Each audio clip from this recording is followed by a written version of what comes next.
Finally, she gives this quote, and I think this is a great quote, right? Finally, the goal.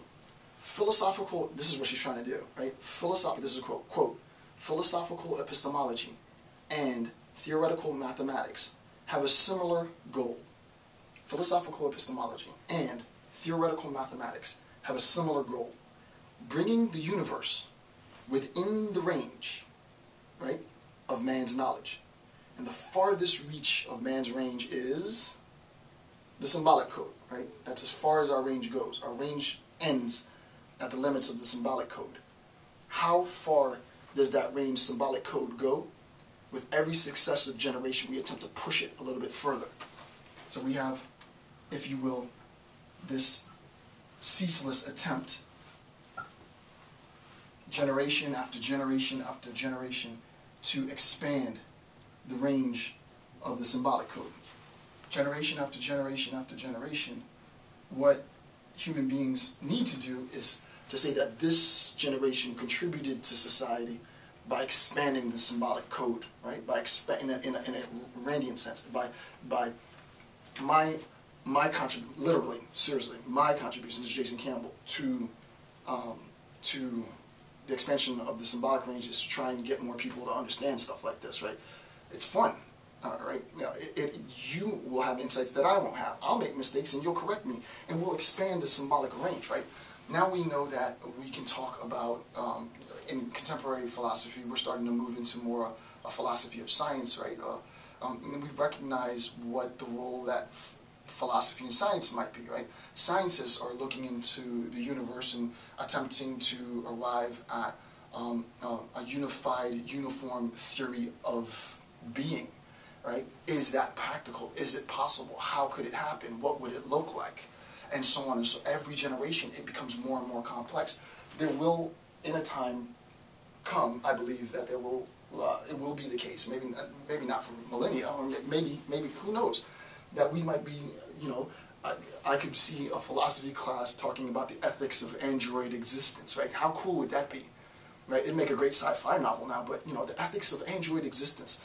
Here's what the limitations of androids should be, and here's what androids should not have, and they are human, but they're not human, and here's how they process in the world, right? None of that makes sense now, but without developments in sort of our understanding of epistemology, how we come to know the world, the more that we're able to describe the nature of our human existence in the world, in addition with scientists and engineers, we might potentially get to a point where we can say that androids have knowledge like we have knowledge, right? And it could be the case that there are people walking around that are actually Borg, right? Sci-fi, but super cool. You gotta be a Trekkie. And our range, our conceptual range is expanding, right? And with that conceptual range and the expansion of that range, our symbolic code expands. So that's what she's saying. This is what we are supposed to do, right? So the goal, philosophical epistemology and theoretical mathematics have a similar goal, bringing the universe within the range of man's knowledge by identifying relationships to perceptual data. That's all we're supposed to do. And as far as, you know, a lot of philosophers hate Rand because, you know, because of her stuff on selfishness and capitalism and all that other stuff. I don't really care about any of that, right? For me, what's more important is, you know, her epistemology. And it's not like I don't care about it in the sense of I don't think it's meaningful. I think, you know, that because of some of the things that she said, people just don't want to give her the credit of looking at her epistemology. But, I mean, I don't know how you deny that. It just seems like, yeah, that's just right. My own bias. Anywho, so I want to give you an example, right? And she talks about color.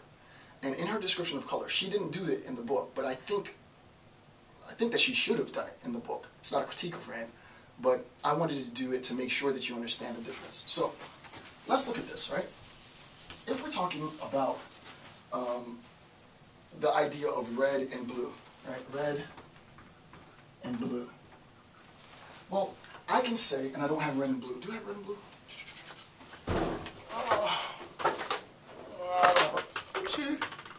Nope. Well, I have blue. I can't believe I don't have a red marker. I should have. No, I don't have a red marker. If I had a red marker, this would be perfect. Alright, here's blue. Let me see if I have red. And we'll just use this, I guess. I'll use this, okay. So here's red, here's blue, right? You see red, you see blue. And this is more of a maroon, I guess, but, so we have red and blue. There's red and blue. If I wanted to talk about the idea of red and blue in terms of this particular lecture, a lecture on the expansion of the conceptual range of man and woman, people, human beings, then I can say that this red and this blue is a pictorial representation of red and blue. This is a pictorial representation of red and blue. As I get older, however, I recognize that my attempt to articulate red and blue in terms of its pictorial representation, here's red, here's blue, becomes inadequate, because there's things that are red that don't look quite this color, and there's things that are blue that don't look quite that color. So what do? The example that I give, and again you can download this if you want, is to talk about red and blue in symbolic representation, right? This is the whole point of this lecture, the transition from a pictorial representation to a symbolic representation. And she says, we represent red in terms of, and I don't know that this is fact, I pulled it off of the NASA website, so it's NASA, I think they're right. NASA says that red is identified in terms of a wavelength at 650 nanometers. Okay, sure, whatever that means, right? I mean, it makes sense, but red is identified in terms of 650 nanometers, so it has a particular wavelength. Blue is identified in terms of 475 nanometers. Obviously, the wavelength for red is longer than the wavelength for blue. And there are things that you can draw from that. So both my pictorial representation of red and blue as colors relate to this very explicit symbolic code, symbolic representation of red and blue as 650 and 475 nanometers. She's not saying that one's right and one's wrong. What she's saying is that one is, the latter, is a better articulation of what that thing is, right? It expands the sense in which I can talk about it. But you can't have one and deny the other. We need to see this pictorial representation, but that is limited, and the symbolic representation is a more rich representation. So, with that being said, this concludes my analysis of 2.2 of Rand. I think I might be able to do the rest of Chapter 2 in a video. I might need to take it to another 2 videos or so. But hopefully this made sense. I want to thank you for taking the time to watch my videos. I'm Dr. Jason J. Campbell. Thank you, and have a good day.